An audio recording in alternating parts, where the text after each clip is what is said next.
This week, we speak with Matthew Roberts as he shares his experiences as a former Navy cryptologist, detailing his involvement with the infamous Gimbal UFO event.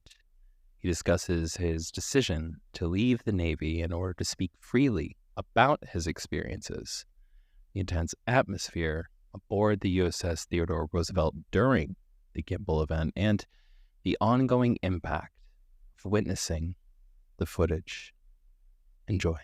I didn't see you there. It all started early this morning. From hunting ghosts to Bigfoot, UFOs, cryptids, true crime, paranormal, and more. I've always wanted to see a UFO. Oh, I was researching for your entertainment. That's Bigfoot's sketch. He basically wrote the book on modern cult. We aren't really comedians. What if Buddha did cocaine? The Addams Family on meth. This is the Black Cat Report.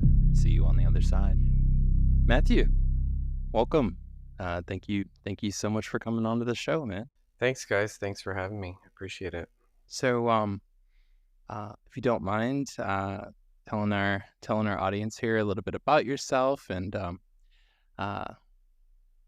just about your book, about yourself, about what you've done, and then we can, dig into the chat. Okay. So my name is Matthew Roberts. I wrote a book called Initiated. It's filled with UFOs and paranormal stuff. I was in the Navy for 16 years as a cryptologist, and I was present on the USS Theodore Roosevelt during the now kind of infamous Gimbal event. After that, I transferred to the Office of Naval Intelligence, where I was an intelligence analyst for 3 years, leading up to the founding of the UAP task force there. So that's kind of my background. What year did you retire? I actually didn't retire. So I had 16 years in when I left. Mm-hmm. So that would have meant that I would have had to do another 4 years in order to retire. I didn't feel like it was, I would have retired with a pension, obviously free healthcare for the rest of my life and all of that. But I had, kind of this story to tell about what had happened to me as a result of being there, being present for the Gimbal footage, number one. And number two, subsequently working as an analyst at O&I within the same command where the UAP task force was founded. So I just kind of wanted to be able to speak freely. Yeah. And if I had stayed another 4 years and retired, I may have been more reluctant to speak about this, because obviously I would have been dependent upon, that health care and that pension. Carrot. And that so carrot I on did, a stick. yeah, I just didn't want that clouding anything that I would do from that point on. So I didn't want anyone coming to me saying, oh, you better shut up or else. Yeah. You wanted to minimize the amount of blackmail available in the process of it. Yeah. So you actively, made the decision, do I speak with a higher, more available liberty, right? With like less control over my responsibilities, right? Do I get out now and have more freedom, or do I get caught in the same cycle that undoubtedly affects thousands of other former service members? And that was kind of a big point for you in that. Now, when you made the decision, so you talked about the UAP task force, right? To give our audience kind of an idea of the years, just for a moment, what year did you call it quits? Were you like, all right, I'm out? Yeah, it was March of 2020. Okay. And they were just standing up the UAP task force. I don't think that it was an official thing yet, but they were forming it up, looking for people who were going to work on it. I remember that happening before I left. So dang, you got out right before COVID hit, or hit the US at least. That's literally the month that everything kind of fell apart. At least in the U.S., it fell apart earlier in other spots. But yeah. Thanks. Yeah, and I was fully aware of COVID and the fact that it was coming, but I got out anyway. And I had the luxury of not having to go to work right away because I did have, investments, and I had real estate that I was renting out. So I don't think I worked again for like a year and a half after I left. Awesome. Yeah, that's awesome, man. A good fallback right there. Yeah. So this is also this is very practical advice for anybody who's a few years out and they've got a story to tell. Get those real estate investments up real quick before you get out. Right. And so if they start dangling that carrot, like, what about your pension? You're just kind of like, what about it? I don't know. I'm out. Right. Yeah. Like, yeah. I mean, I was fortunate in that, in 2008 when the housing market collapsed, I was in the Navy. I had saved money from deployments, because when you go on deployment, you're not spending anything, and you're just collecting your paycheck. Nowhere to spend it. Yeah. Right. Yeah. So I had that, and then I had some inheritance, and so I started buying houses like super cheap, right? Like dirt cheap, and I would buy the worst of the worst. Yeah. And then I would renovate it, kind of flip it, and then turn it into a rental property. So that's what I did, and I was able to acquire quite a few. So I did pretty well in that. Nice. So a lot of stars aligned leading up to that moment where you were kind of like, you know what? I don't need you guys. I'm out. I've got a story to tell here. Yeah. Right. So you were on the USS Theodore Roosevelt, right? On at the time of the now famous Gimbal sighting. Would you mind, and even if there's a little bit of backstory to it, walking us through not the day that you witnessed it, which these might be the same days, but that you witnessed the video and everything of it, but the day of, like waking up, what was your, what'd you have for breakfast that day? What was the lead up to the events and everything that day? What was the feeling, the atmosphere before, during, after, around this event? Because as far as I know, this was a multi-day kind of pressured lead up to this recording. It wasn't just kind of like, oh, we saw it one time, bye. Like this was a constant static in the background, if I recall. Yeah, I mean, we were doing our workup cycles, and it's just where there's this training command that comes on board, and you go through all of these different scenarios of like things that you've trained on, like worst case scenario types of things, and they want to see how well you can perform in doing those things, right? So how well are you going to perform when the shit hits the fan and you're out on deployment, right? And so that's basically, they would give us these scenarios of missiles hit the ship, whatever. So it's just this very intense kind of environment, because there's a lot riding on it, and so it's there's not much sleep to be had during these workup cycles. No. Yeah, I mean, there were times when I would sleep like every other day, type of situation. But so yeah, it was that, right? And we were just wrapping this up.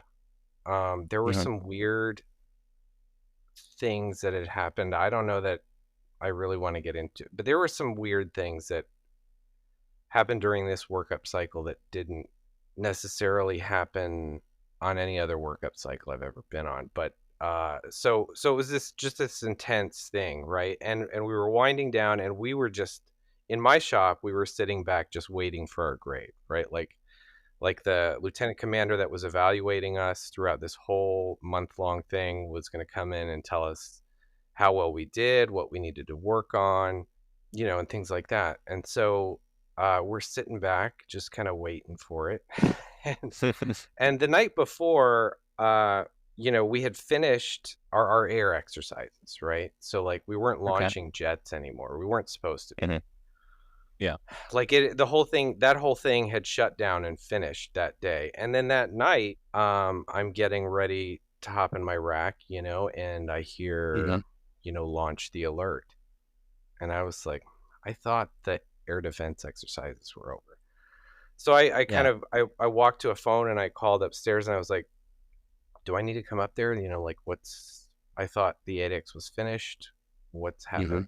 So they were like, oh no, just, you're fine. The night shift was telling me, oh, you're fine. Don't worry about it. Because I was, I was the lead up there. So I wanted to know, do you need me? Yeah. But so I was like, okay, I'll go to bed. I get up the next morning. I don't remember what I had for breakfast. It was probably eggs. The only reason why we brought you on. No, I'm just kidding. So I get up that morning, and I head up to the shop, and we're just sitting around waiting. And then a buddy of mine from another shop, right? He works in another skiff on the ship, and he works more closely with the air wing. He walks in, and he says, "Hey, look at this," right?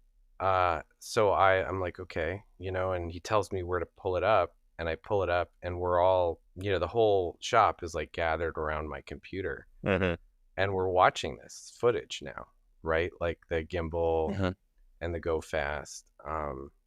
And it, to me, it was kind of the most amazing thing I had ever seen in my life, because I've seen plenty of these types of videos, right, taken from gun cameras. And I just couldn't explain what I was seeing, right? Like, as people have said in other videos, there's no control surfaces. How is this thing staying in the air? It doesn't make any sense. So I think we all kind of knew what this was, and I kind of knew what it was, deep down. And I was like, okay, I guess this stuff is real, But at the time that this happened, I wasn't sure that I didn't know to what extent it was real, right? Because there's a lot of garbage out there, and I thought at the time, well, it's like there's tinfoil hat people out there, like people who claim to be abducted. Like, what's all that? I don't know if that's real, but I knew that the whole UFO thing was real after that. But I didn't know to what extent all of that was real. Yeah. So, and at the time, I kind of, and throughout the deployment, I would pull up this footage, and just watch it over and over again. And because I was just fascinated by it. Yeah. Right. To the point that, like, my guys would come in the shop and they'd see me watching this video and they'd be like, oh God, are you watching that again? Like, what are you doing, with your life? But I thought it, like I said, I thought it was fascinating. To your knowledge, was there anybody else in your unit or that you knew of that maybe had similar, not effect, but attachment to the video? No. Okay. Honestly, the only other person was probably the guy who came in to the shop to show it to us, right? Because he obviously thought something of it. Yeah. And he wanted us to see it, right? So he showed us, and I think that I don't even know if he'd be watching this, but I think that was kind of founded in something, there was a reason for that. There was a reason he was affected by that, and there was a reason why I was affected by that, and that didn't become clear to me until much later, years later. We always talk on this podcast, other podcasts, that some people just have, with ghosts, we talk about it too. Some people just have more of a feelings towards it. Some people get affected by it more. Some people just you can't see anything or don't feel anything to it, and it's just don't know what it is. Like there's just something there. Yeah, and so for the next, I'll say this: the next several days, they came back. It wasn't just like you guys said, it wasn't just this one night thing. This wasn't a one night stand. You know, they kept coming back. Yeah, they got your phone number, and we're like, hey, what you doing Right, today? yeah. You know? They wouldn't leave us alone. Yeah. But you know, so over the course of those several days, I started to feel like this deep paranoia. Hey. And it was incredibly uncomfortable at the time, because I thought to myself, I had this thought that occurred to me that they're here for me, right? Hey. And I was like, I don't know where that's coming from. That's fucking ridiculous, right? Yeah. Yeah. Mhm. Yeah. And why would they be here for me? The experience left you singled out. The Yeah. experience left you feeling like all eyes on me kind of thing. Yeah, it did. And I thought to myself, well, that's just stupid. I'm going to forget about that. No matter how hard I tried, I could not shake this feeling, right? Yeah. Over those several days. And I started to get so paranoid about it that, like, at one point I was walking into a briefing and there were two pilots standing on either side of the door, and they were talking about it. Like, one of them said this was in a skiff, so there was nobody that heard this that shouldn't have heard it.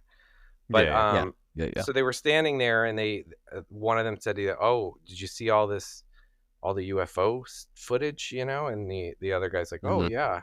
You know, and as I walked past that conversation, I threw my head down to the floor, and I just walked right through it. I wanted nothing to do with that conversation, because I just had this paranoia that, you know, they were there for me and people were going to find out, and that was going to be a bad day for me, you know. You're going to get a visit from some people that were a little higher up than you really want to talk to right now. Right. So I'm familiar with the kind of the general narrative of how we got the go fast, right? And like the gimbal and like the Dow. There can't be a UFO documentary made, I think, legally, without including that video footage at this point. Right. So I'm familiar a little bit with like kind of the backstory and the origins of like how it got released to the public, and there's a slight variation from the version that I know, and I guess I would find it, and I'm just being selfish with this question 100%. I would find it enlightening to like hear the in the room breakdown of like the handling of the video, because I've heard you know, stories of, you know, what is it, like Diedrich, Commander Fravor, like they came back, and I know the video that's publicly available, right, that got leaked, you know, to the public in a you know, very deep throaty kind of way, like handed off outside of the Pentagon in a parking lot kind of thing. I know that video was cell phone footage of people watching the video. So it's, you know, it's the mid 2000s and you're pirating a film at the movie theater. You know, like that's basically what that footage is, right? It's not the actual footage. But some of the variations of the stories that I heard, and kind of the handoff of ownership, right? The custody of ownership and like how everything went, was that not too long after the video got back, and folks were watching it, you know, in skiffs or in, you know, wherever, everybody's kind of like, what the went on, you know, everybody is kind of like watching it, that some suits did come in, that they landed, I believe, with like a helicopter, went in and were like, we're taking this, buddy, and they dipped out. That might just be Men in Black folklore, but that does vary a little bit from what you said earlier, where it's like you kept watching it over and over again for an extended period of time. From what I had understood as the narrative, it was like they landed, folks saw it, somebody's like, holy shit, putting this on Insta, you know, and like basically it was trying to record it, and then it was like jetted out of there. So what was that initial in the room, everybody's seeing it, kind of experience? And I imagine too, please correct, I know this isn't the actual name, but there is an internal military, and I know the Navy specifically has like an internal messaging or like bulletin board system, and they obviously have their own internal database systems and their own way of like handling these things.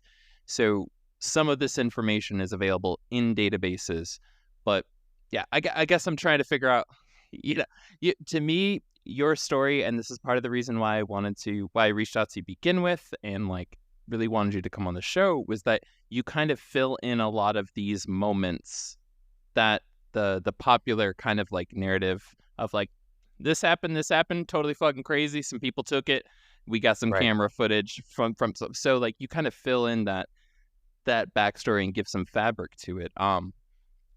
Could you take us back a little bit more to that moment when you saw the video footage and the events around it? That was a very long question. I'm sorry. Yeah, and I think I know what you're getting at. So part of what you were saying there with the Men in Black coming on board, that I think what you're referring to there is the Nimitz encounter, which was a different encounter, right? Thank you. That was 2004 off the coast of California. We were off the coast of Florida. So anyway, that being said, sorry. So there was recently a hearing, right, in Congress, and one of those witnesses was Admiral Galladay, right? Yes. Did you guys see this?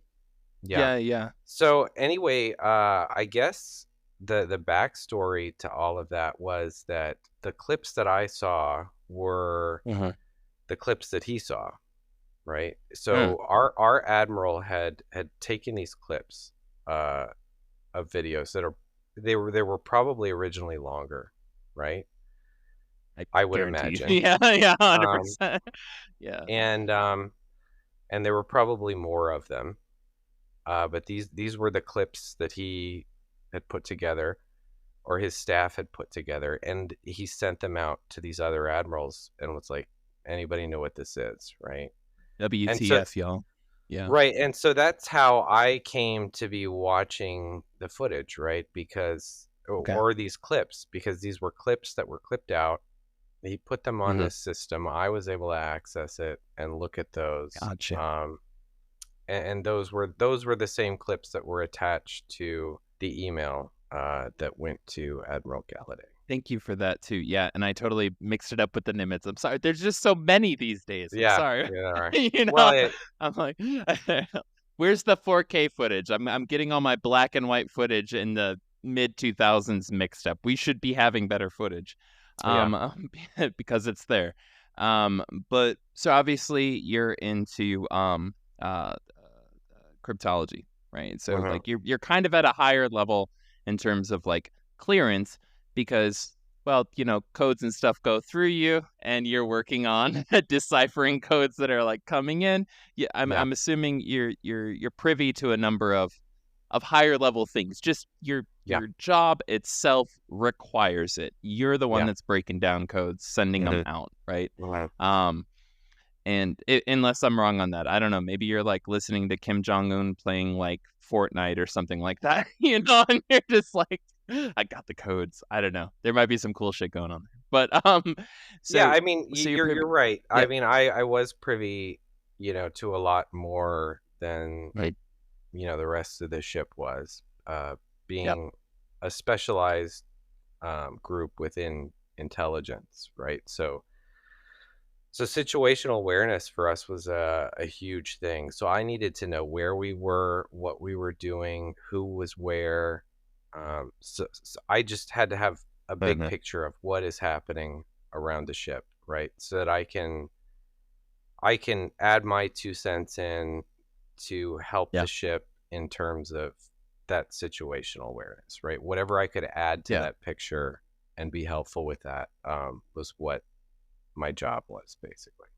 Okay. And when that and I say this as kind of like a prelude or a lead up to you know, so we had the Admiral kind of come in and, you know, just go to Microsoft Clippy and be like, hey, add this to the email right here, and send out these UFO videos to a bunch of other you know, higher ups, the high brass, like all over the place. Send out this now notorious, globally understood as obvious UFO footage, right? Which is groundbreaking in and of itself. If that was the only UFO footage in history, pretty damn good argument, you know, like it's like this is pretty significant. And so we kind of, you know, forwarded it, blind CC'd it to a bunch of top brass, and you were able to get access to it at your level. Again, coming in from the cryptology point of view, it's like you needed to, quite literally, as a job description, you needed access to a lot of things.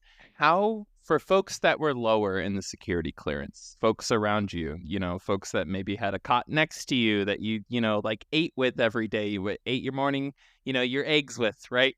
Like every day. You're big on breakfast. I don't know. It's never been important to me. No, but I'm just saying, like, we have to understand, naval ships are cities. They are medium-sized cities. Yeah. And that should be, and I really feel like that needs to be hammered in. We're not just in the Buccaneer days with like 30, 40 folks on there. No, there's hundreds and hundreds and hundreds. And it's like, y'all got full Starbucks running. You got everything going. So we have a full city. Mm-hmm. How many folks within that city, based off of their security clearance, was also catching this email, seeing this email? Like, where was the secrecy kind of like held at? I don't. In terms of the air wing, I just don't know. Okay. I heard though that pilots were sharing various videos and clips with each other, right? Like, hey, look at this. Look at what I got yesterday, or whatever. Mm-hmm. But I don't know. And they were obviously, I guess, cleared for that because they encountered it. I mean, what's the government going to do at that point? Right. I mean, I mean, even if they weren't cleared for it, it would be considered something like spillage. And I think Admiral Galladay talked about that, because he talked about how he got that email and then it was recalled, and it was deemed to be spillage. So gotcha. Whatever classification that should have gone out on, it didn't, right? And so it was it was spillage, and that's why they said they recalled it. But certainly Admiral Galladay would have been privy to higher level things. So even if that was considered spillage, they could have sent it to him somewhere else, and it would have not been spillage. That's kind of where I was getting at, whereas like it makes sense in my mind that an admiral would be sharing it with other admirals. It's at that level of secrecy. And I'm trying to like work my way down to like where you were at, where like you were not an admiral, but you were privy to it and you were seeing it, and there was a room full of folks seeing it, because admirals, they don't operate in a vacuum, right? Like 100%. Everything that all of the information that they are getting comes from somewhere, and it comes mostly from people like me, right? That are working exactly in intelligence and have this kind of bigger picture perspective. And so those things that I am inputting are getting briefed to the admiral, and so so he's not necessarily sitting there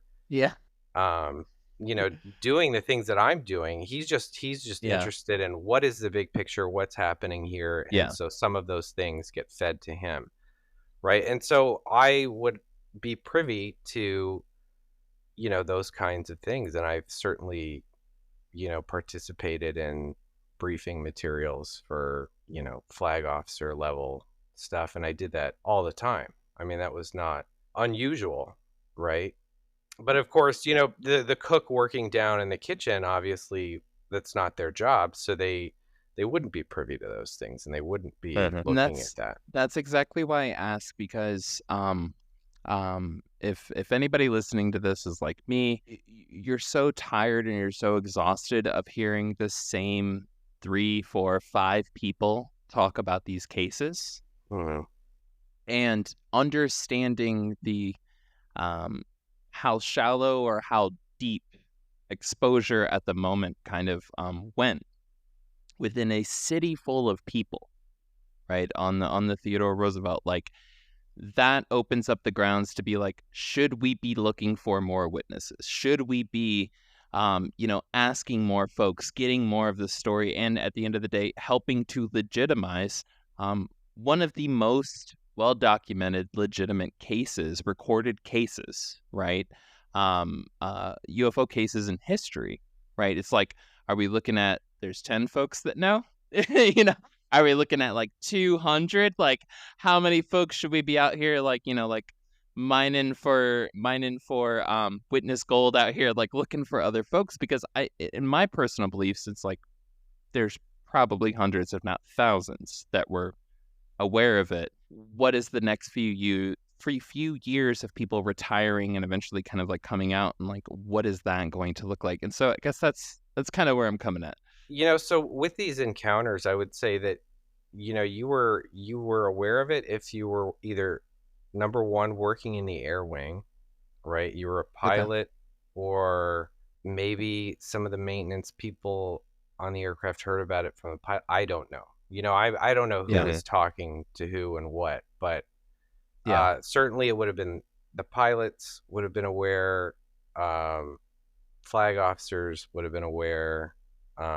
Skipper, XO, the second in command on the ship. They would have all been aware, and anyone working in intel was aware of this. But beyond that, and I'm talking about I'm thinking maybe 75 people. Maybe a little bit more out of the 5,000 people on board.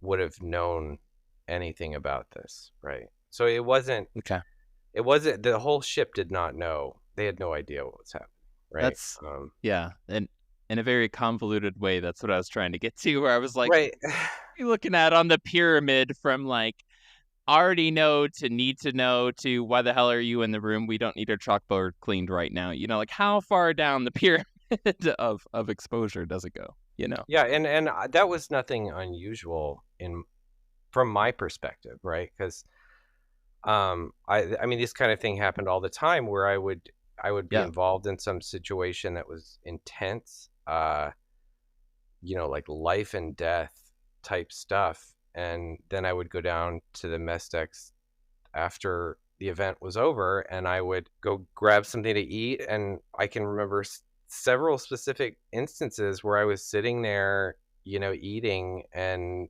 the news is on, and the reporter's like, oh, we're just getting this in. This is, and it's like, oh yeah, well that happened like an hour and a half ago. I was there, right? I typed that email.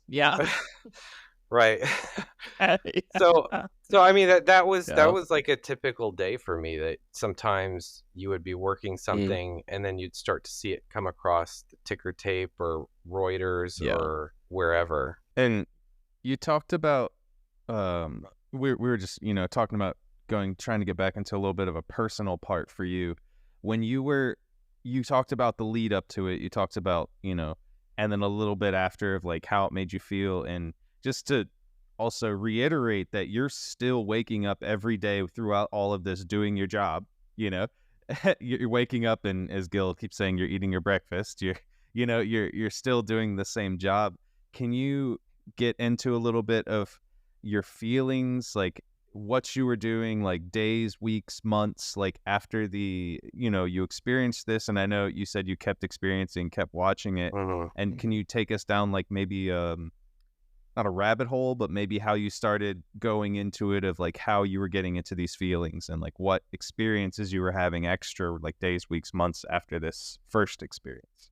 Right. So I pretty much tried to put it away, right? Just like I did with any other number of things that I had seen or been witness to or participated in some way, and so it wasn't that hard to do, I guess, because I was used to doing that, but it was still kind of rattling around in my brain, like, but at the same time I thought to myself, well, it doesn't matter, right? Because obviously it's real, and I had no idea it was real. So whatever program this is, I'm not read into that special access program, so I will just never know, right? And so I was like, and so that's it. I'll never see this. When I left the ship, when I transferred, I was like, that's the last time I'm ever going to see any of that footage. That's it. Yeah. And so that's where I left it. Until like, I think it was December 17th the New York Times article hit, you know. December 17th, 2017. Yeah. Yeah, and it was just you know, my brother texted me and he's like, "Hey, there's UFOs and there's this article in the New York Times." You know, like, yeah. And there's footage.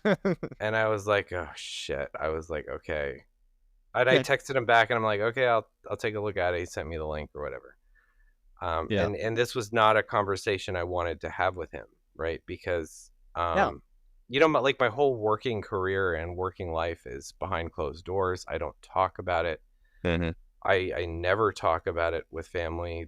In fact, I was having a conversation with my dad one day, and he was talking to me about something, and I answered him, and I had like all of these technical things to say about what he was talking to me about, and he's like, "What the hell do you do all day?" And I was like, "Oh, just forget about it. Just never mind." You know? Yeah. So, too much to explain. right? Yeah.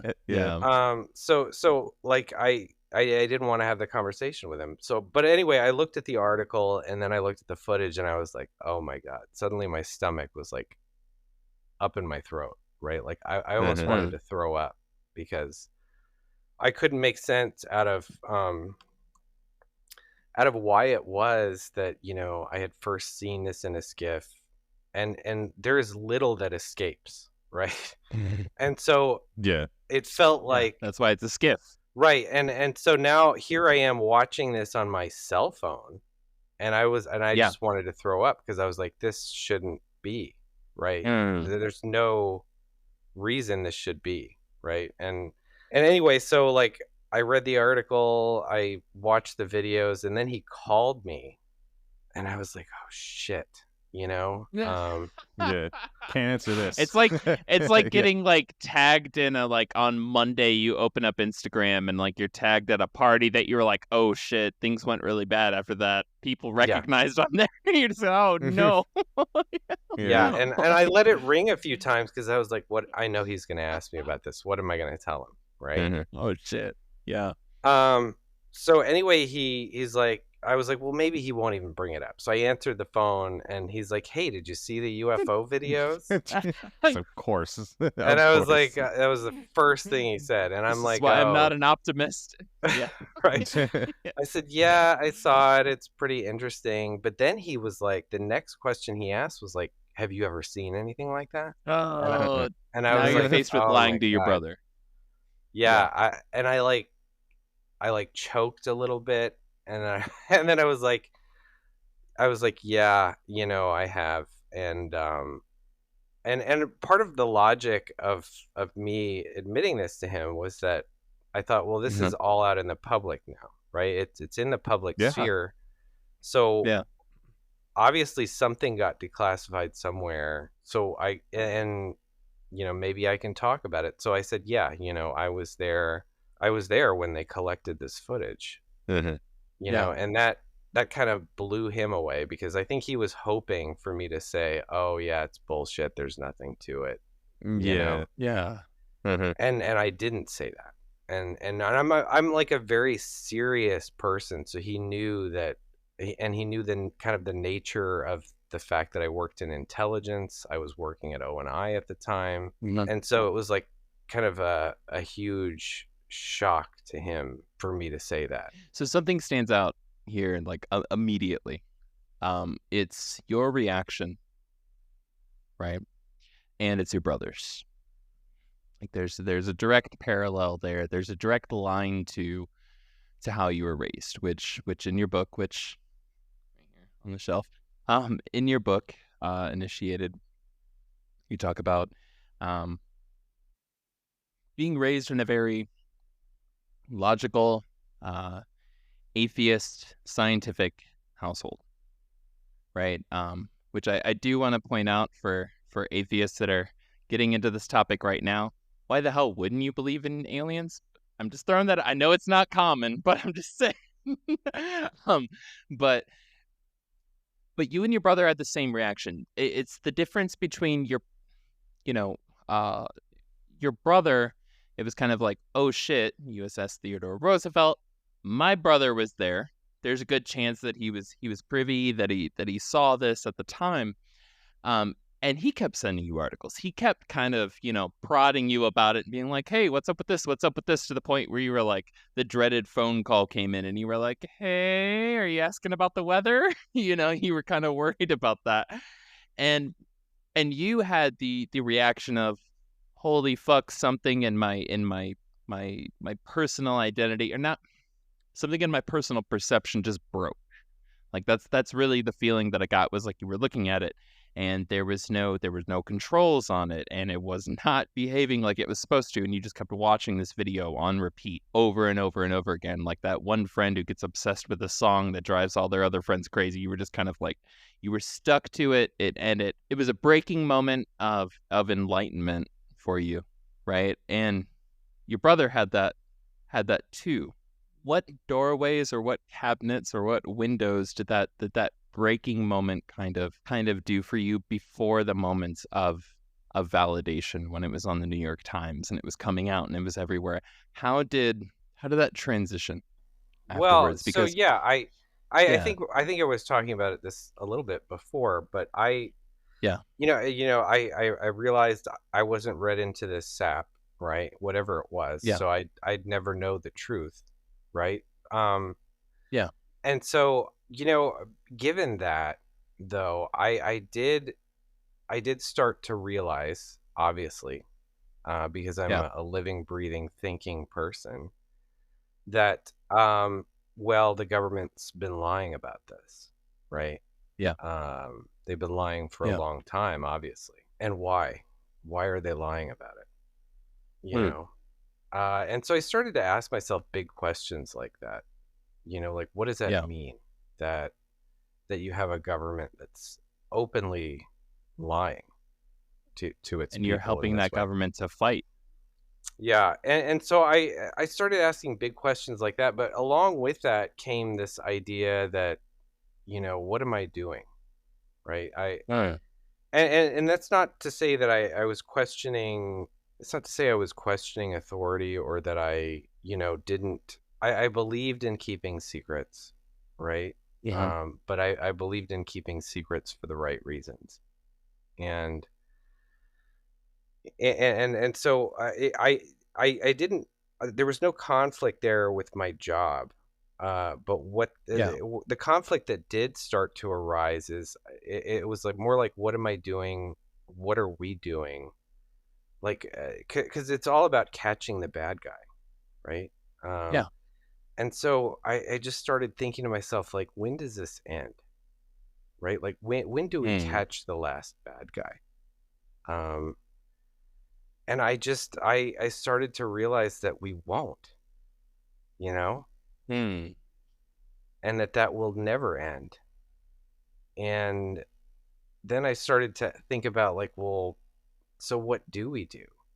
If that's not the answer, what is the answer?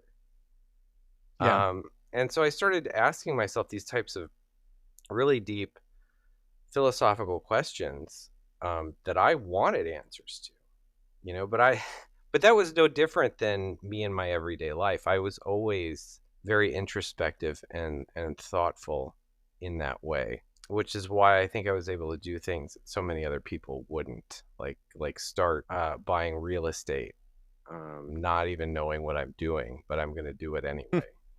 Because I figure it out as you go. Right, because I have confidence in myself, and enough confidence that I know I can figure it out, right? Because I'm smarter than your average Joe.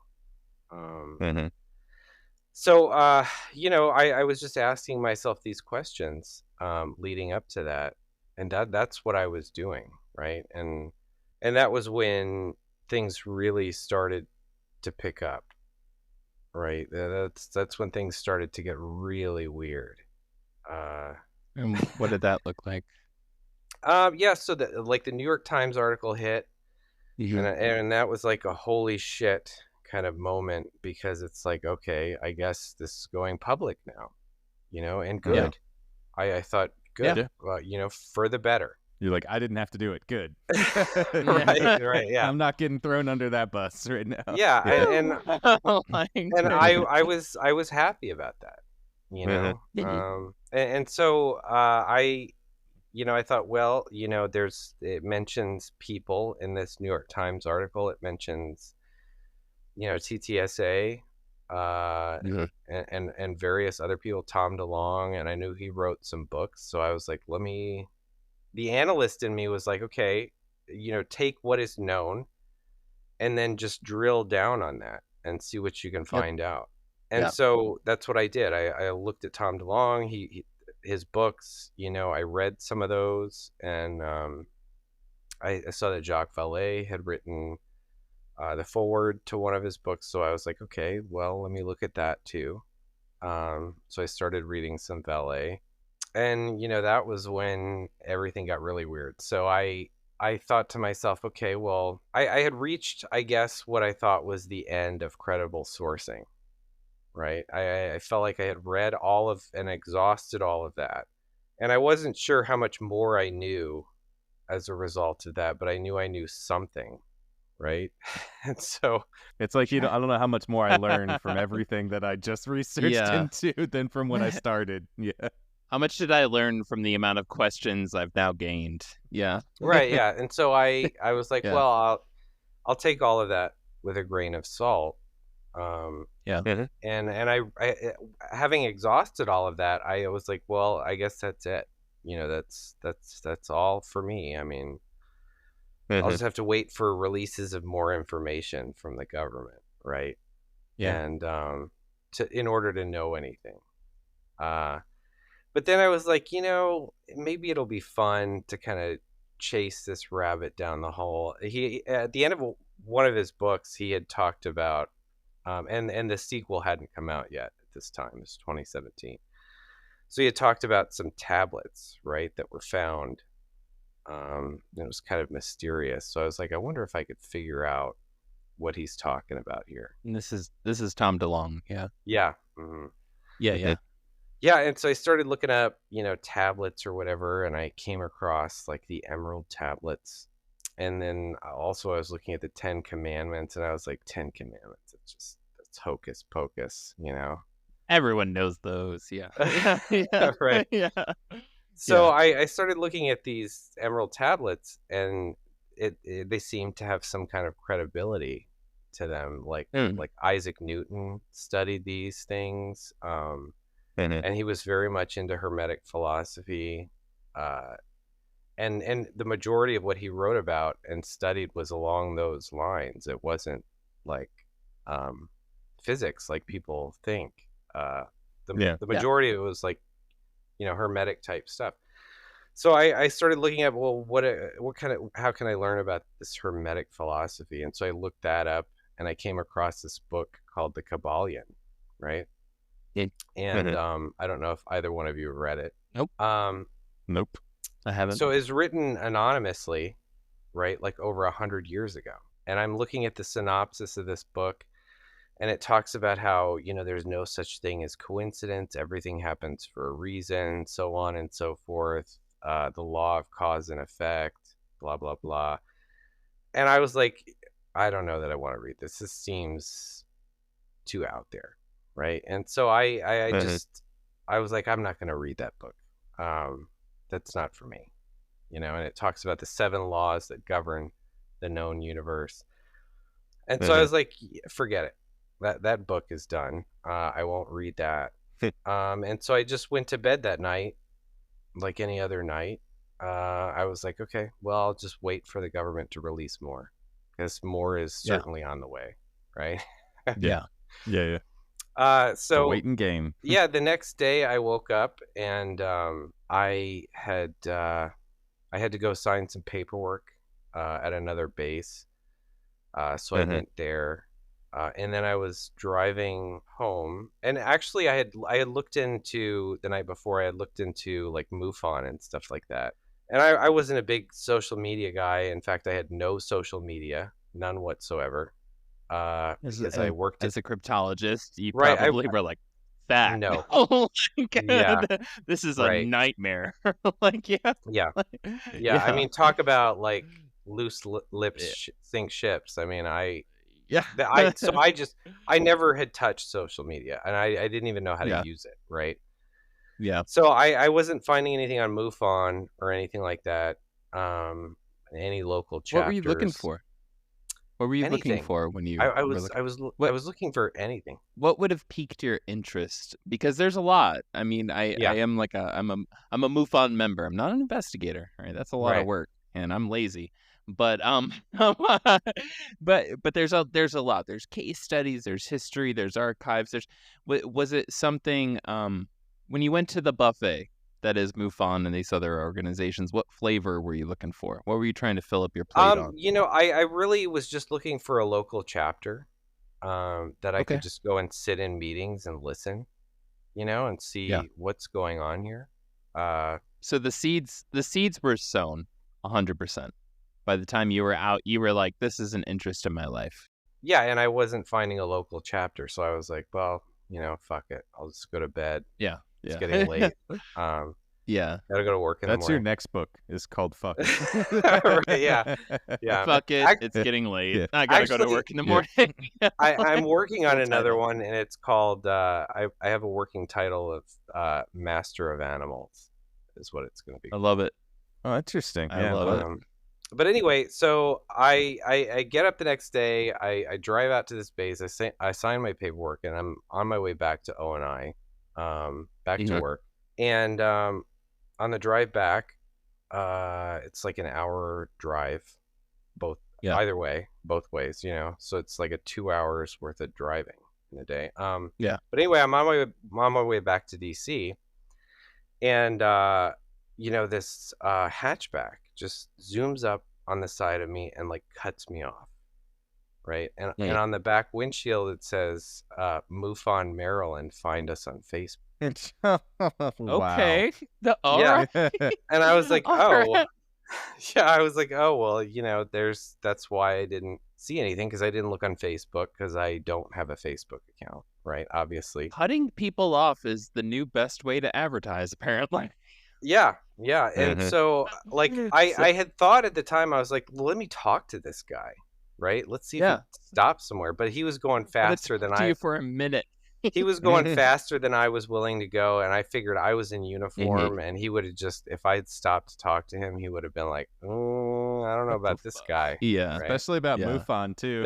Right, yeah. Yeah. Like, what are you asking now? Right. Yeah. So, no, I'm just interested. Yeah. So I went back to work, and I just left it at that, and I get home, you know, and well, actually, as I was driving down the road, when he cut me off, I also saw that there was a Hobby Lobby off to the side of the road, and that was just an observation that I made, right? So I'm at home that night, and I'm about to go up to bed, right? And when I had moved to Maryland, just outside DC, I had just rented a room in this guy's house, right? Because I was just gonna. That was what was going to get me up there, and then I'd look for a house of my own, right? Maybe buy a house. I don't know. So anyway, I'm headed up to my room, and I walk past the TV, and he's sitting there watching like Talking Heads or whatever. And I'm headed up the stairs, and he's like, "Do you know what's wrong?" He was like a huge liberal, right? It's, not to get political. This is not me being political, right? But it's just a fact that he said this. So he's like, he's walking up the stairs. Rachel and Maddow tattoo. Yeah. He's like, you know what's wrong with those Republicans is Hobby Lobby. He's like, that Hobby Lobby Supreme Court decision allowed all this dirty money into the campaigns, blah, blah, blah, blah, blah. Right. Yeah. So I go up to my room, and I shut the door, and I was like, I was like, this is such a huge day of coincidences, right? Like, I had looked for something with MUFON, and that car cut me off. And when that happened, was passing a Hobby Lobby, and my roommate just mentioned that, right? And I was like, that's kind of nuts, right? Yeah. So anyway, like, my heart, as I'm thinking about this, my heart just starts pounding, right? And I had this medical emergency with saddle pulmonary embolism. I had spent some time in the ICU. as a result. So I was like, oh God, what's going on? Like I looked down at my shirt and I could see I could see my heart beating in my shirt, right? And I was like, maybe if I just sit down, this will pass. I don't really want to go to the ER right now. Yeah. It's never a nice way to spend an evening. Yeah. Right. Yeah. So I sat down on my bed and I was like, maybe it'll pass. Right. And then I felt like this powerful urge to get in my car and drive. It was the oddest thing to feel, but I felt it. Right. And it was getting worse. It was getting more powerful, and this pounding my chest was not going away. And so I was like, okay, all right, fine. I've been reading these creepy books, right?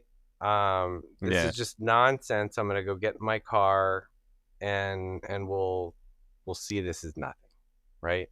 Yeah. So I get in my car and it's a 3-point turn to get out of the driveway. I back out and I'm about to go forward and I put it in drive and I was like, you know what? It's like almost midnight. It's a Thursday night. I gotta be at work tomorrow. I can't be going out on wild goose chases, right? This is stupid. Yeah. And I was like, I'm just going to pull back in my spot and go to bed, and we're going to forget this whole thing, right? So just then, as I decided that I was going to do that, I felt this like feeling of electric shock shoot through my body, right? And my foot stepped on the accelerator and my hands turned the wheel towards the road, right? And I did not do that. I did not do that. It was like something compulsion to control. Right. And so obviously that was absolutely terrifying. That was so terrifying to me. Right. So I'm like, I'm scared now.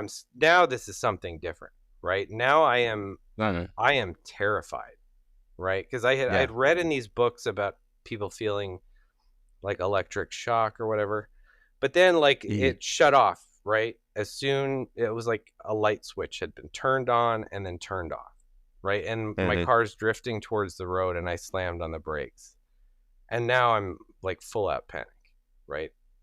And I'm not afraid to admit it. I was so scared that I had started crying. I'm not gonna lie. I was crying. So like I was like, okay, fine, whatever this is, I'm just gonna figure it out, right? And I just didn't want to get shocked again, so I was like, okay, let's do this, right? Yeah. So I start driving towards the 5, and right before the 5, there's this gas station. So I pull in there. I was like, I'm gonna get a soda. I don't know how long this is gonna take. And so I park at one of the pumps. And all of a sudden, I get this feeling, just like the feeling when that made me go drive. This feeling washed over me that whatever I was made to leave the house for was going to happen right here, right here at this random gas station, right? Yeah. And so I'm now even more scared. I'm like, what? Because this whole thing is like so bizarre. Right. I don't know if am I going to get shot? Am I supposed to die here? Like, I don't know what the hell is going to happen. So I'm like looking at the convenience store, and then I see like something that's clearly out of place. There's this homeless man, and he's sitting at a table out front eating with these 2 ladies. Right. And they're dressed to the nines in like business attire. They look like women that I worked with at O&I that were about to go brief Congress on something. Right. Yeah. So you are actively in a high strangeness scenario at this point. This is the definition right now. So I like don't want to get out of the car, right? And then I hear this loud, booming, forceful male voice in my head say, "Get out." You know? And I was like, "Oh God, could this get any weirder?" You know? So I get out of my car. And I'm walking up towards the door, and I'm trying to listen to what they're saying, what they're talking about. Because why is this homeless guy and these 2 late? Like, these people should not be having company together, right? It didn't fit. Yeah. So one of the ladies like points at the homeless guy. He was so filthy. He had like grass in his hair, right? And she says to him, see, there's no such thing as coincidence. She's like, I never sit at. She's like, everything happens for a reason. She's like, I never sit at places like this, but for some reason, something told me to sit here tonight. And I walked into the convenience store and I was like, no fucking way did that lady just say that. Right. Because that was the exact reason I wasn't going to read that book, The Kabbalion. Right. Yeah. That I was like, that it's ridiculous, right? To say that there's no such thing as coincidence, right? But and yet the entire day had told me, oh yes, it was kind of a lesson in, oh yeah, these things do happen and they're happening right now, and it was change your mind, your thought process, right. And so it was like the universe like bearing down on me, and that was very I can't even describe how terrifying that feeling is, right? When not only you realize that UFOs are a thing, but then, all of a sudden there's some consciousness, that is watching you throughout the day and orchestrating. And it's so powerful that it is orchestrating these things. And it can speak to you in your head and tell you to get out, and put these people at this table that shouldn't be sitting there together, and so that was just very frightening and unsettling on every level of everything. You brought up earlier about your analytical mind too, and you're an analyst and you got that, so I can only imagine the thoughts just at that single moment as your analytical mind is trying to make sense of these things that are happening, but they're not making sense in a reality perspective, right? But you're still trying to be like, no, but there's a control here, there's something happening analytically that's making me get here, and then you keep going back, and then that's like you step back a little bit to get the analytical mind being like, okay, I'm catching myself here, and then the next part is just like, nope, let's push you a little bit more, and you're like, no, not again, right? And then again you try to bring it back a little bit, rein it in, and then you get pushed a little bit more, and it's just like slowly inching you towards whatever, where you're going, but your mind is like trying to drag you back to this like reality, this in your analytical reality that in your head that you're trying to make. Yeah, absolutely. And that's one of the things that I always say about the phenomenon is that it pushes, right? It's constantly pushing. And if you're an experiencer of that, it will take what you know and what you don't know, and it will push, and it will push you hard. And so this was like, I at no point though did I feel like I was losing my mind. I could see how like people who weren't privy and weren't seeing the things that I was seeing might think, oh my God, I'm going crazy, right? Because they haven't been exposed to, oh yeah, UFOs are real, right? And so to what extent are they real? And so like I was already open to that. And then the fact that this stuff happened, and me being such a grounded individual psychologically, and knowing that I was very grounded, I knew, okay, I'm not losing my mind here. This is really happening, and it's strange, So I was able to remain grounded in that, to both recognize that what was happening to me was unusual, and then also to say, okay, to recognize it as unusual rather than I'm going crazy, right? So what happened after? So I went into the store, and like my legs, I was just so terrified by all of it that my legs were just like wet. I felt like I was walking on wet noodles. You know what I mean? And I'm like trying not to look like I've been crying and trying not to break down as I'm in this store, right? So I just kind of quietly go and I grab a soda and I'm paying for it, and I think to myself, this has got to be it for tonight. I can't handle any more tonight. There's no way, so it was, I mean, that was it. And I just, but I knew, okay, I'm going to read this book, The Kabbalion, like tomorrow. And I did. And the next night was just as uncomfortable, right? Because because I read this book, right, and it delivers these 7 principles that govern the universe, but it also says that there is an ultimate architect for all of this, right? That God exists, right? And there were all kinds of other creepy things, because it was like, when you're ready for the truth, then this book will find you. And like the hair on the back of my neck just stood up. I was like, I don't even know what the fuck that means, but you've got my attention, Yeah. So, and I just, after reading all that stuff about God and all of this philosophy, I'm laying there in bed, and I, being a complete atheist, right? And yet, I can't deny the events of the past 2 days. And so I'm like laying there in bed, the lights are out, I can hear like this clock just ticking,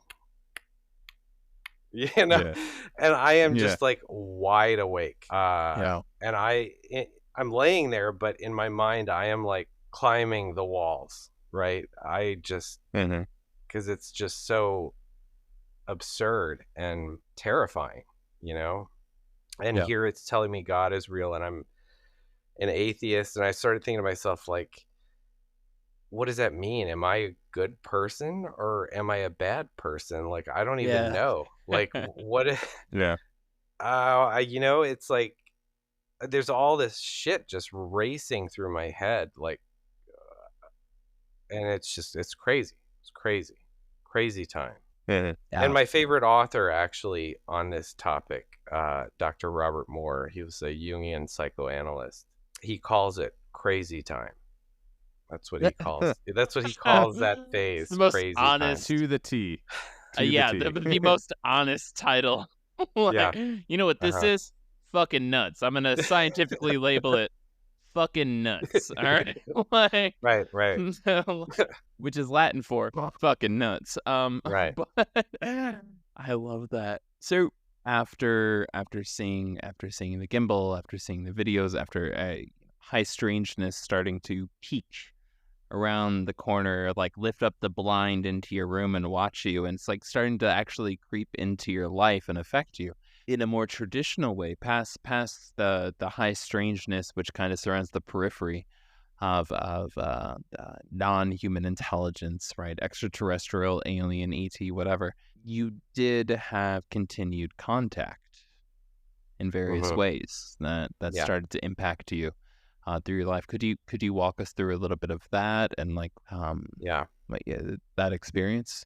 Yeah, so I had read this book, The Kabbalion, and I thought, okay, I'm ready for more. If this is some kind of learning experience, then I want to learn, and I'm ready for more. Of course, you can think that, and you can say that.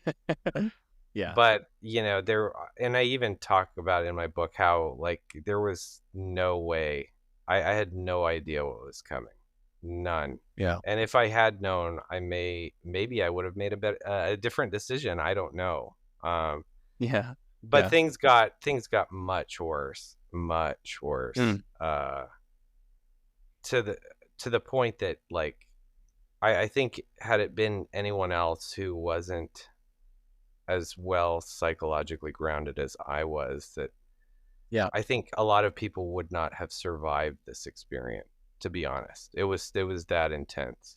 And so I started to see entities in my room at night, and something that I would always feel was this, what they call sleep paralysis, right? And people think that, oh, that's just you've woken up, but your brain hasn't woken up yet, or whatever ridiculous thing they're gonna say that is. But anyway, so I realized that I had that feeling throughout my life, even as a child, and there were all kinds of things from my childhood that started to come up that I had kind of, in my childhood, I put a pin in those things because I didn't know what they were.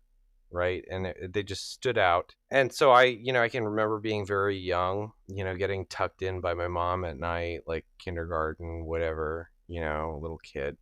And then waking up at night and feeling that same heavy feeling, and like fighting to move, and pulling at my sheets to try and get out of bed to my mom. Yeah.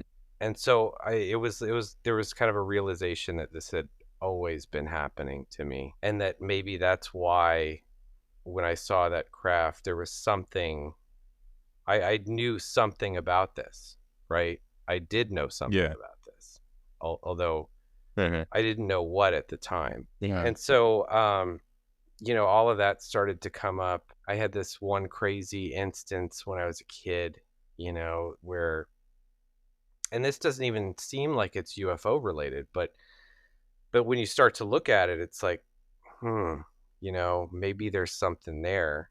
We were sitting around. My family, we're very close.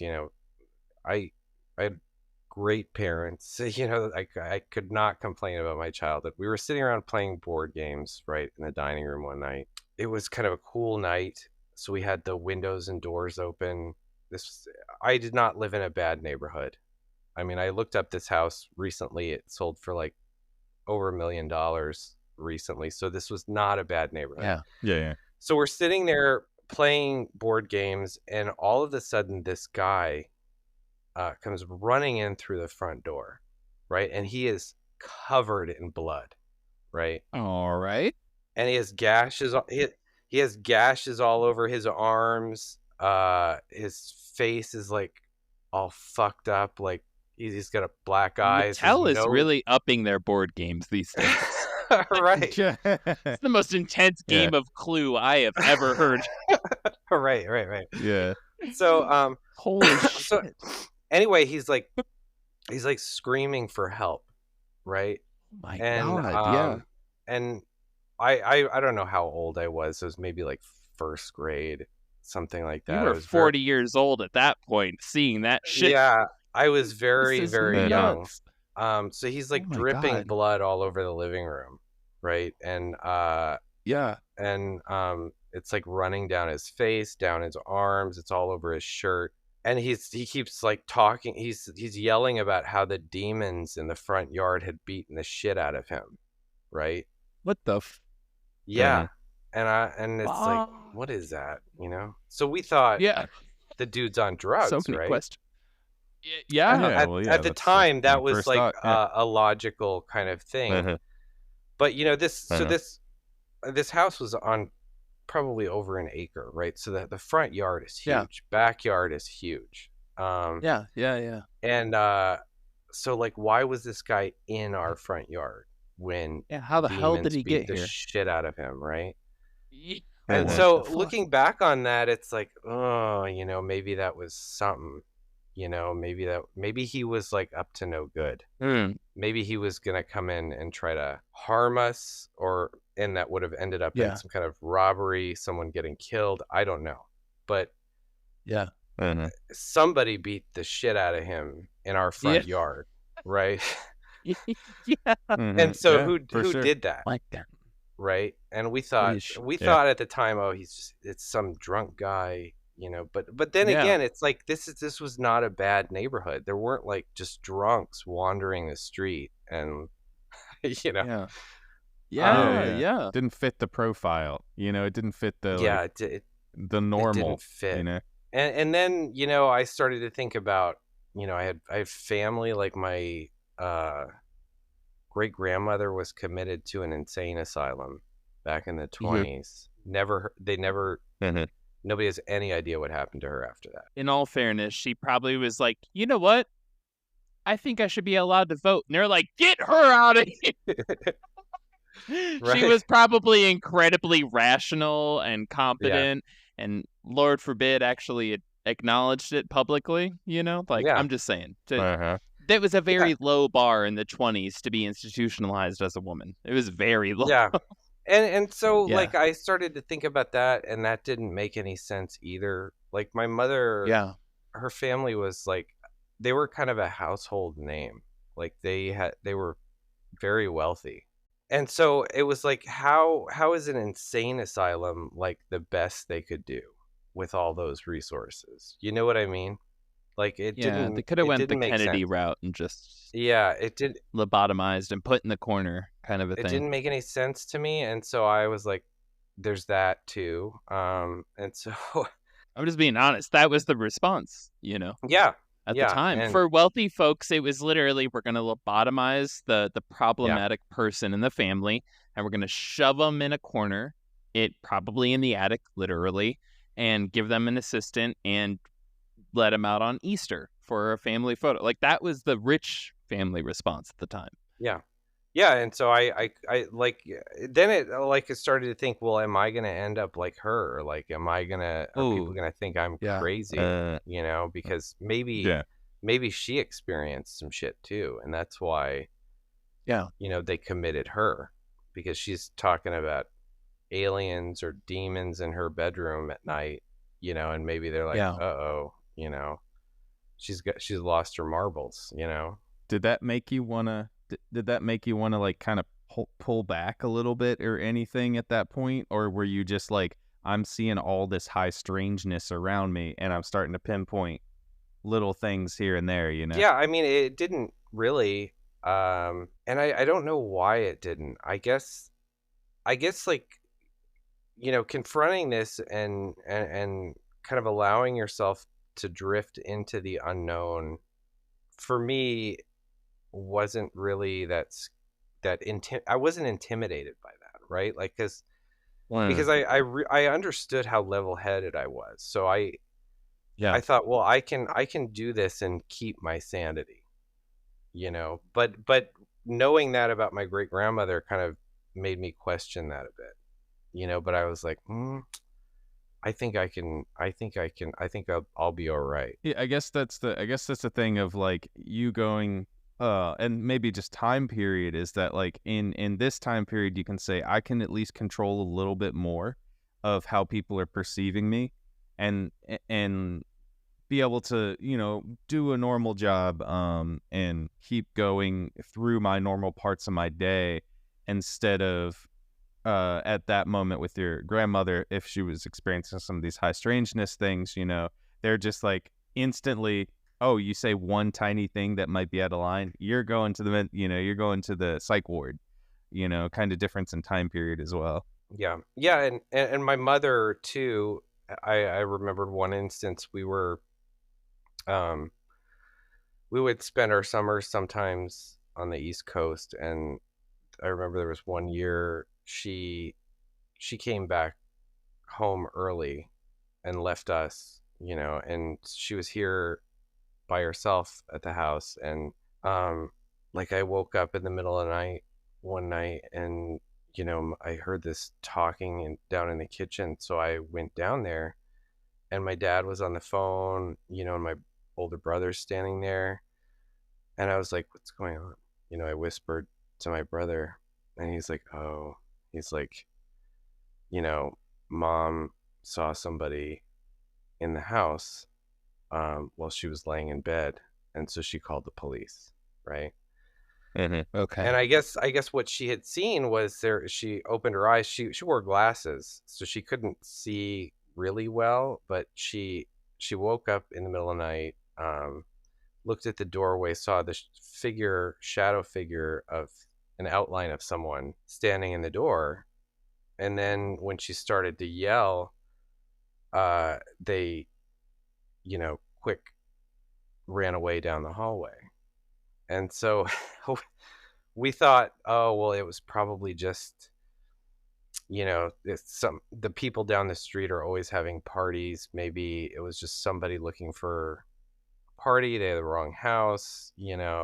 We made up every kind of excuse. But, in retrospect, from my perspective, then, having started to experience some of this stuff, I was like, no, that's not what that was.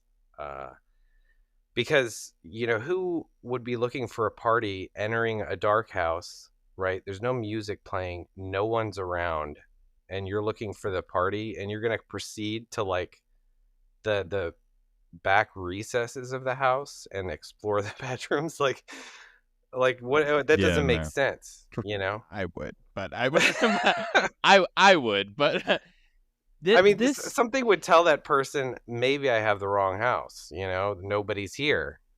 Yeah. And depends how much Jaeger was involved before that. that has to be. Right. So, like, all kinds of weird things from my childhood and that kind of stuff just started to sink in, and I was like, well, this has been going on a long time, and not just me, other people in my family. Yeah. Starting to see patterns, Yeah. And as a cryptologist, that's like kind of my job, right? Pattern recognition. Yeah, yep. Yeah, literally. Yeah. Talking with you has helped me to personally, at least, like, to start to mature an idea I have, right? An idea that I'm developing around how people react at moments of contact, right? Becoming observers, because there's a certain set, and I feel like you and your brother are both good. It's like a good, solid example. You have a very similar, childhood, upbringing, experiences. Yeah. He was probably also there playing a board game with y'all when the bloody guy came in the house and was like, demons, and probably, all of these other things. But there's this juxtaposition to heavily rational household, right? And then there's the build up to why was your childhood household so heavily rational at a time that was 100% not normal? You know what I'm saying? In terms of the status quo in America, an atheist scientist, kind of like driven rational households. I would say like it just 10 years ago, 15 years ago, it just became kind of somewhat, maybe 15, 20% of the country, that was not a normal thing. So, but to have those breaks, those reactions. Right. My parents were both very academic, right? They, like, I don't have a degree in anything, right? And I'm the least educated person in my family. Everybody else has at least a master's degree, right? So they've all done college, highly educated, right? Been through that system. My father was a teacher at the university, right? Like that's like what I'm coming from. And so that obviously isn't, that's not everyone's upbringing, and I realize that, most people, their parents probably don't even have degrees, I don't know. I mean, so it's like a highly academic household. There are always books, always sitting around reading. It's the reaction, though, because you had so many incidences as a child that you had to, in order to maintain that ambiance in the family, you had to overly rationalize. You had to explain away until finally the day came where it's like, listen here, mother, watch the video on repeat, ask all the questions you want. You'll keep seeing it. You're not going to deny this. And it had to, the high strangeness, UFOs, paranormal, it had to beat itself into you in a violent manner. And I think that part of the heavy break that happens in certain situations, I can only, and I guess I'm empathizing with you on this because I had a similar experience where it's like, when that break happens, you go back to your childhood and you're like, ah, shit, like it's boom, boom, boom, boom, boom. And you're looking back and you're like, I was overly rationalizing this for years. But then other folks will have a moment, they'll become a contactee or an experiencer, and they're just like totally open arms, acceptance. They're like, yeah, this didn't really change anything. This makes sense. And you're like, how? There's such a split in that. And I don't know where the hell I'm going with this. I'm just relating in the fact that this is the thing. I swear to God. I'll say this though too. Like, yeah. And I've heard Diana Pasulka talking about this in interviews as well. She says, like, the question always happens, like, well, who's, in terms of disclosure, who's going to have the worst time with it, right? And I think I am of the opinion that everyone is going to have a bad time with it, because even if you're a believer, right? Even if you're someone who believes and you you maybe believe in angels and demons and stuff like that. It's one thing to believe that and to listen to stories at church, and it's quite another thing to be in the presence of something like that, right? It's very different. Because you can say you believe all day long, but then when you are faced with it, it is a different animal altogether, and it may not be what you think it's going to be, right? Yeah. And Diana Pasulka talks about how, within the Catholic faith, that an angel, it's not all good, right? It cuts both ways. So if you're someone that sits around thinking, oh, if I'm in the presence of an angel, it'll just feel so good and it's just the best thing ever. And yet there's biblical stories of a guy like wrestling with an angel all night. Yeah. Right. And yeah. What is that? Like, that's not what you think of when you think an angel. An angel doesn't fight, but it absolutely does, Well, there's one specific one in the Catholic faith that did fight, but they would give it a big name, so like, it's like, yeah. So I mean, that's kind of why I feel like there's not going to be anybody that's going to, you can believe things all day long, but then when you're faced with it, it's very, very different. It's kind of like the difference between reading about World War II in the history books and then being there for it, right? Being in the battles. Two different animals, way different things. Yeah, they're huge difference and everything. I have a question for you, not really to end it, but kind of like, what's your, you've gone through, experienced all of this so far. What's your like in your path? Like, what is your next steps? What are you hoping to learn for yourself? I mean, for teaching people, obviously, we talked earlier before the show, kind of our like pre-talk, you were just basically like, this book is for people that want to find it, like people that need to find it at the moment, just like you were talking about the Kabbalion book, and Kabbalion, and you're talking about, this is for the book that people need to find it. What's your next step as far as like the path you're looking to take, finding? Are you looking for like, hey, I'm going to find this answer to this, of why specifically me? Or are you looking for like, I'm just going to research more? I understand why me now. That was, in the end, I came to understand that pretty fully, I think. And so it's not necessarily a matter of still trying to figure anything out so much as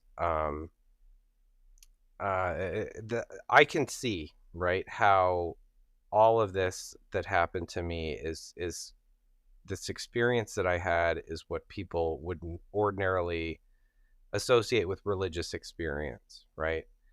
And that this experience is what is at the heart of all the world's religions, all of them, living or dead. This is it, right? And so if you know what you're looking at, you can see that all the world's religions are true in their own way if you understand what you're looking at. Most people don't. Most people, 99.99% of people have no idea what they're looking at. Even teachers and practitioners of these various religions have no idea. So anyway, I can see how this is responsible also for philosophy throughout time. I can see that, people like Plato, Socrates, Aristotle, all of these great philosophers were people who had experienced this stuff. It's clear in their writing to me, anyway, because they drop hints. They'll drop hints to it that are obvious to a reader who knows, right? And so when I say that, I wrote my book, as I did earlier, I said to you that I wrote my book for literally dozens of people a year, right? So dozens of people a year, meaning people who are able to successfully navigate initiation, right? This initiation into another consciousness, another way of being human, basically. And so that's what I'm working on, right? How do I get more people into this new way of being human, and how do I get them to buy into that? And that's kind of what my next book is about. I'm not interested in convincing everyone. I'm more interested in reaching, the next generation of thought leaders. Yeah. Just like all the philosophers of their day have always done. They're not there to teach everybody, but if they can influence the next great Plato or Aristotle, then that's what they'll do. And I will say to anyone who thinks that in terms of college education, people dismiss the humanities outright. And, Socrates had his best student in Plato. Plato had his best student in Aristotle. And Aristotle had his best student in Alexander the Great. Right? And when was the last time? So anybody who tells you the humanities are garbage and you don't need to do that does not understand the power that those hold. Because when was the last time someone with a STEM degree conquered most of the known world during their time, right? Like Alexander the Great. That was Genghis Khan. Oh. Yeah. So STEM degree. Yeah, right. So philosophy, Doesn't the happen. humanities, that stuff is so powerful if you know what you're looking at.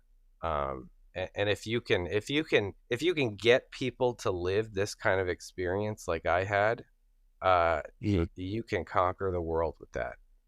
You can really conquer the world with that, and that is not a joke. And just to end on this point, I will say this, so people look at technology, where's all this going, what's happening, people talking about AI and all of that, but something that isn't brought up, which I harp on, is that we've had this huge technological revolution that's been happening, a technological renaissance, right?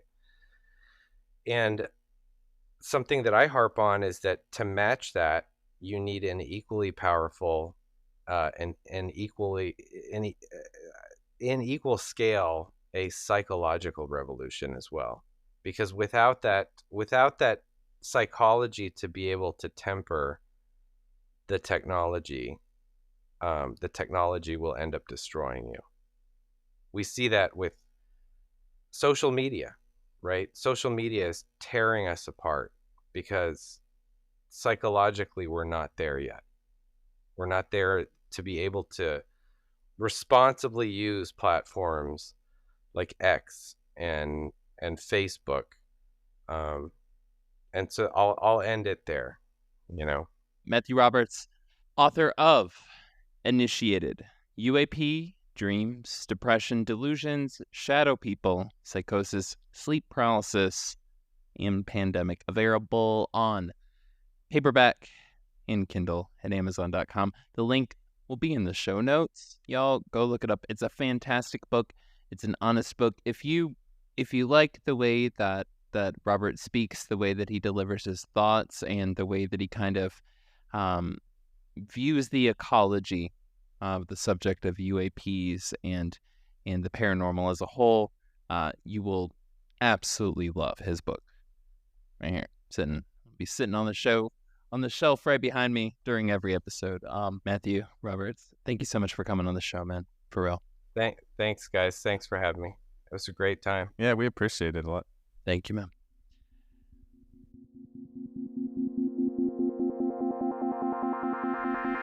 Hey, y'all. Just wanted to take a moment to say that if you haven't, now is a fantastic time. Join the Black Cat Report over on Patreon. Now, why do we say that? No, we're not just asking for your money.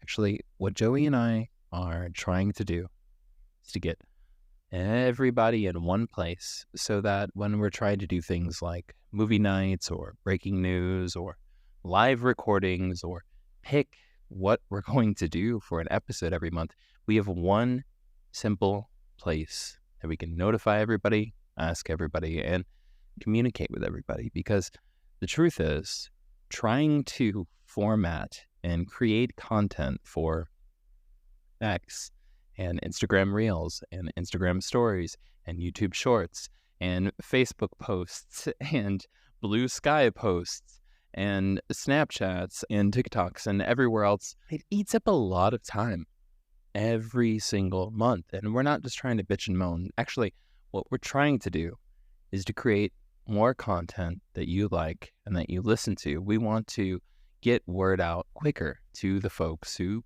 actually give a fuck, who support us, who are there for us, folks like you. So if you get a chance, please go over to patreon.com and look up Black Cat Report.